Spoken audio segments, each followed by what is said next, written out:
Si vous avez déjà ressenti que votre vie sociale est moins bonne que celle des autres, ce témoignage va vous parler. Bien le bonjour, une question me taraude effectivement. Comment faire pour sortir de la timidité quand on a vraiment zéro ami? Et comment faire pour me faire apprécier dans un groupe si je suis honteux de ne pas avoir d'amis, honteux de ne pas avoir vécu normalement?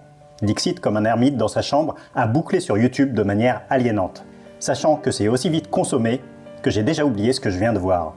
Pas de travail, pas de copine, pas d'activité et pas ou peu d'argent. Car j'ai beau sortir dehors de temps à autre, ce qui est déjà pas mal, mais quand je vois tous ces gens en groupe ou même seul dans la rue, je me vois mal taper l'incruste pour m'en faire des amis. Hashtag pas dans la rue. Et même dans un bar, ce qui m'intéresse pas forcément. Ça a beau être socialement plus acceptable, ce n'est pas forcément une porte de sortie. Enfin, tu me dis ce que t'en penses. Il y a bien les activités sportives ou culturelles, mais je n'ai de ce fait pas grand chose à raconter, voire rien. Étant donné que faire une énième balade pensive en écoutant de la musique n'est pas très sexy à raconter. Et d'être spectateur de la conversation.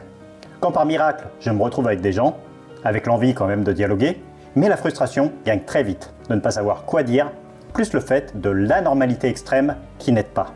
En gros, pour avoir des choses à raconter, il faut que je vive des trucs, si possible avec d'autres gens, c'est plus sympa, mais pour rencontrer des gens, il faut que je leur raconte des trucs, donc ça fait un cercle vicieux. Ce qu'il faudrait, c'est trouver un travail bien sûr. Mais tu imagines que le timide de service qui ne dit mot n'est pas un bon rôle, même dans le milieu du travail, ce qui m'a gâché de bonnes opportunités. Voilà, je pense que ça pourrait être utile à beaucoup de monde, en tout cas ça le serait pour moi. Merci et bonne journée. Alors déjà, je tiens à féliciter ce lecteur qui a accepté que je partage son témoignage de manière anonyme. Pourquoi? Parce que c'est courageux d'être lucide avec soi-même, de savoir d'où on part, de connaître ses difficultés et de se dire « Ok, ça va être difficile de s'en sortir, mais j'ai cette envie en moi ». Là, on est face au piège typique dans lequel tombent les personnes timides. C'est le cercle vicieux. On est timide, donc on parle à moins de gens, on fait moins de choses. Donc on se dit qu'on est moins intéressant, on perd encore plus confiance pour la prochaine rencontre et ainsi de suite. Et plus on s'isole, moins envie de choses. Moins envie de choses, plus on s'isole. Je suis sûr que vous avez déjà connu ça si vous êtes timide. Moi, c'est un témoignage qui me parle parce que j'ai passé 4 à 5 ans de ma vie sans rien faire. J'avais démissionné de mon travail qui était beaucoup trop dur émotionnellement en tant que timide. Et derrière, je n'ai rien fait pendant 4-5 ans. Je restais chez moi dans ma chambre. Alors à l'époque, moi, je regardais pas des vidéos YouTube. Je passais mon temps sur du poker en ligne, sur des toutes petites sommes. C'était pas mieux, c'était même pire. Et les seules sorties que je faisais de la semaine, c'était 1 ou 2 fois par semaine pour aller dans l'appartement de mon groupe d'amis, que des hommes. On se voyait à 3 ou 4 potes et c'était mes seules sorties de la semaine. Donc effectivement, j'ai vécu cette aliénation, cet isolement et ce fait de se sentir coupé des autres. Alors la seule différence, c'est que moi j'avais gardé ce petit groupe d'amis qui me permettait de pas complètement être isolé, mais avec qui je rencontrais personne. Donc il a également fallu que je sorte de ce cercle vicieux, que j'apprenne à me créer une vie intéressante pour intéresser les autres.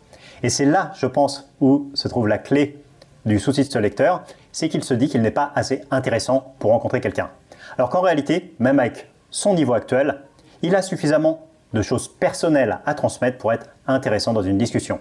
Alors bien sûr, il n'a peut-être pas vécu des choses incroyables comparées aux autres, mais il y a forcément des domaines où il est meilleur que les autres. Il y a forcément des loisirs, des passions qu'il a, où il peut apprendre des choses aux autres. Je vais vous donner un exemple. Si demain je rencontrais Brad Pitt, évidemment je serais impressionné par tout ce qu'il a réalisé dans sa vie. Mais il y a des domaines où je m'y connais plus que lui. J'ai certainement vécu plus longtemps en Asie que lui, donc je m'y connais plus dans ce domaine-là. Je sais mieux peindre que lui peut-être, je sais mieux jouer de la guitare, je sais prendre des meilleures photos que lui. En tout cas, il y a forcément des domaines où j'ai des trucs à lui apprendre. Et si vous tombez sur quelqu'un d'un minimum curieux en face, il sera heureux d'écouter ces choses que vous avez à transmettre. Et de toute façon, même si vous n'avez pas grand-chose à transmettre, même si vous vous dites « j'ai même pas ça, j'ai même pas ces passions », en réalité, vous pouvez poser des questions à l'autre. Les gens adorent qu'on parle d'eux, qu'on s'intéresse à eux en profondeur. Donc si vous n'avez pas vraiment de grosses passions, de gros points en avant, interrogez l'autre sur ses passions. Interrogez l'autre sur les choses qu'il a vécues. Et ça créera un début de connexion, un début d'amitié qui sera suffisamment fort pour par la suite vivre des choses ensemble et avoir plus de choses à raconter par la suite à d'autres personnes que vous rencontrerez. Le blocage, il est avant tout dans votre tête. Si vous vous convainquez que vous n'êtes pas assez intéressant, alors oui, vous aurez ce blocage et vous n'intéresserez personne. Par contre, si vous vous dites « Ok, même si je suis imparfait, même si j'ai pas vécu tant de choses que ça, je suis suffisamment intéressant pour discuter, je suis suffisamment curieux pour poser des questions », alors là, vous vous donnez les chances d'intéresser les autres. Il y a une règle qui est primordiale à comprendre et à intégrer, c'est que si vous ne vous aimez pas vous-même, vous ne laissez pas la possibilité aux autres de vous aimer. Une personne qui est un minimum passionnée par ce qu'elle dit, par ce qu'elle fait et qui arrive à transmettre sa passion aux autres sera toujours plus intéressante qu'une personne qui a vécu plus de choses mais qui ne sait pas transmettre sa passion parce qu'elle n'a pas confiance en elle, parce qu'elle pense que c'est pas intéressant, parce qu'elle pense que ses opinions n'ont pas de valeur. Oui, même si vous restez chez vous, vous avez des opinions sur le monde, sur l'art, sur plein de domaines. Et vous pouvez les partager, ça sera passionnant. N'attendez pas d'avoir vécu des choses pour pouvoir en parler.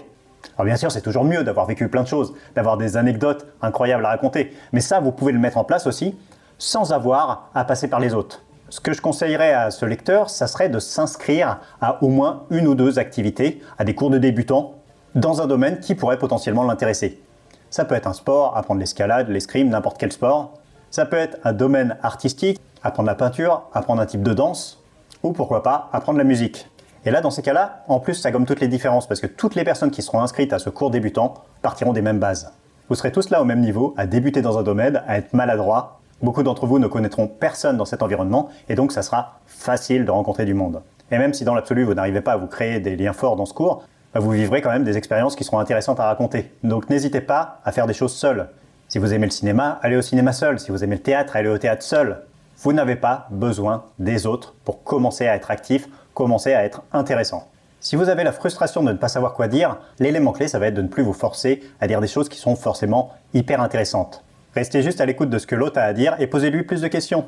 Si l'autre vous raconte quelque chose d'incroyable qu'il a fait, ne vous dites pas « Ah mince, je suis moins bien que lui ». « Ah mince, j'ai rien à raconter derrière ». Non, au contraire, intéressez-vous à cette chose incroyable qu'il a faite, posez-lui des questions, montrez de l'enthousiasme. Et là, l'autre personne va vous apprécier, parce que vous saurez l'écouter. Quand on est timide, on pense à tort qu'il faut impressionner les autres par des choses qu'on a faites. Mais en réalité, le fait de savoir écouter l'autre avec passion va souvent permettre de créer des liens plus forts. Parce que dans une discussion, des gens qui se la racontent, qui se mettent en avant, il y en a plein. Par contre, des gens qui savent vraiment écouter et qui arrivent à être contents sincèrement pour ce qu'on a vécu, d'y montrer un réel intérêt, ça c'est beaucoup plus rare. Donc quand on tombe sur quelqu'un comme ça, on est content, on a envie de la revoir.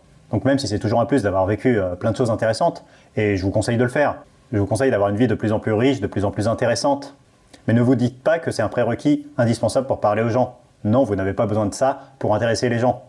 Soyez juste curieux, soyez juste à l'écoute de ce qu'ils vous racontent, et vous pourrez créer des premiers liens qui seront déjà super intéressants. Une chose que j'avais faite à l'époque pour me sortir de mon isolement, même si j'avais pas de travail, même s'il pleuvait, je me forçais tous les jours à aller au moins dans un magasin pour simplement croiser des gens, essayer de temps en temps d'avoir une interaction avec quelqu'un. Alors comme j'étais timide au début, c'était hyper limité. Je disais juste bonjour et au revoir à une vendeuse quand je rentrais et que je sortais de sa boutique, mais c'était déjà suffisant pour me sortir de ma zone de confort et me faire progresser petit à petit. Donc ce que je conseillerais à ce lecteur, c'est de sortir tous les jours et d'essayer d'avoir au moins une interaction par jour avec quelqu'un. Si c'est facile derrière, il peut augmenter la difficulté, il peut augmenter la durée, et petit à petit, il arrivera à prendre confiance en lui, en ses capacités à parler aux autres. Ça peut prendre un peu de temps, mais ça vaut le coup de le faire. Pour le côté professionnel, c'est exactement la même chose. Si on se présente à un entretien professionnel en se disant « je ne vaux rien, j'ai pas d'expérience, en plus je suis timide », l'autre en face ne va pas avoir envie de nous prendre parce qu'on ne s'aime pas suffisamment de nous-mêmes, on ne met pas en avant assez nos qualités, on ne croit pas suffisamment en nous, donc l'autre ne peut pas croire en nous.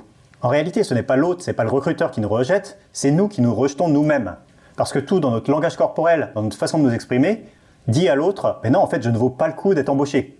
Donc pour les gens qui sont dans ce cas-là aussi, je leur conseillerais de reprendre confiance en faisant des activités proches du domaine professionnel où ils veulent exercer. Faites des projets solo juste pour vous-même, juste pour vous prouver que vous êtes capable de faire des choses. Une chose qui m'avait beaucoup aidé, c'était de monter ma boîte de photographe de A à Z.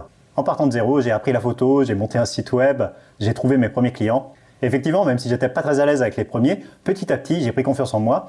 Et le fait de pouvoir créer ça de A à Z, ça m'a donné une énorme confiance dans mes capacités professionnelles que j'avais jamais eu avant, même quand j'étais salarié. C'est pas une obligation de créer sa structure, mais faites des projets qui vous rendent fiers. Et si vous savez pas quoi faire, vous pouvez faire des MOOC. Ces cours en ligne gratuits qu'on peut valider à la fin et qui nous donnent une certification. En relisant ces témoignages, il y aurait des centaines de choses à dire. Je voudrais juste insister sur le fait que, effectivement, il n'y a pas besoin d'aller parler à des gens dans la rue. C'est juste une possibilité qu'on a. Si on est sympa, si on n'est pas insistant, qu'on n'est pas lourd et qu'on sait comment faire, il n'y a aucune raison de se faire rejeter. Mais ce n'est évidemment pas une obligation.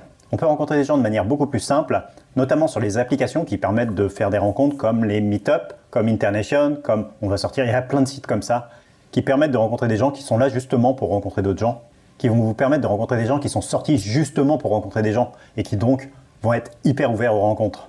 Vouloir aborder quelqu'un directement dans la rue quand on est timide, ça serait comme vouloir grimper l'Everest alors qu'on n'a jamais mis des chaussures de randonnée.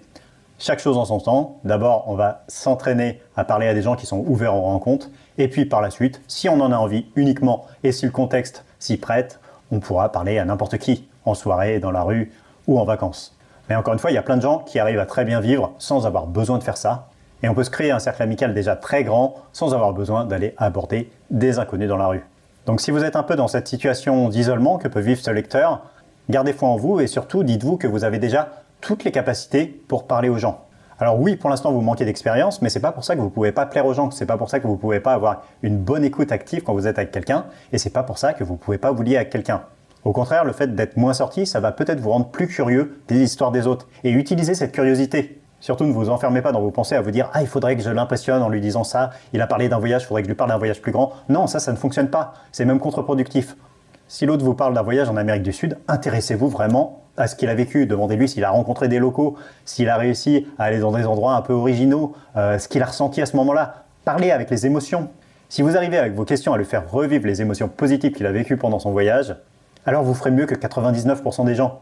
La plupart des discussions qu'on a avec des inconnus sont plates. Les gens nous parlent juste de leur vie, on leur parle juste de la nôtre et il n'y a jamais de connexion. Mais si vous arrivez à créer cette connexion en vous intéressant sincèrement à l'autre, timide ou pas, vous serez devant les autres.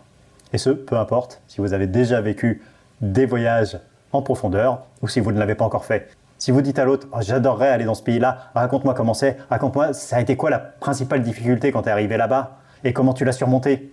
Intéressez-vous à son récit et vous serez plus intéressant que la plupart des gens. Donc oui, être timide, avoir vécu moins de choses, ça peut être vécu comme un handicap, mais c'est absolument pas rédhibitoire. Il faut bien commencer quelque part, et si vous êtes au plus bas actuellement, n'ayez pas honte du point d'où vous partez. Si vous devez grimper l'Everest, ça n'a que plus de valeur si vous partez d'un niveau qui est très bas et que vous grimpez jusqu'en haut. Alors oui, ça prendra plus de temps, oui, ça sera un peu plus dur, mais ça vaut le coup, et vous serez super fier à l'arrivée. Si vous êtes dans cette situation de timidité, abonnez-vous tout de suite à la newsletter. J'envoie 5 fois par semaine des emails avec des conseils concrets pour faire reculer la timidité et prendre confiance en vous.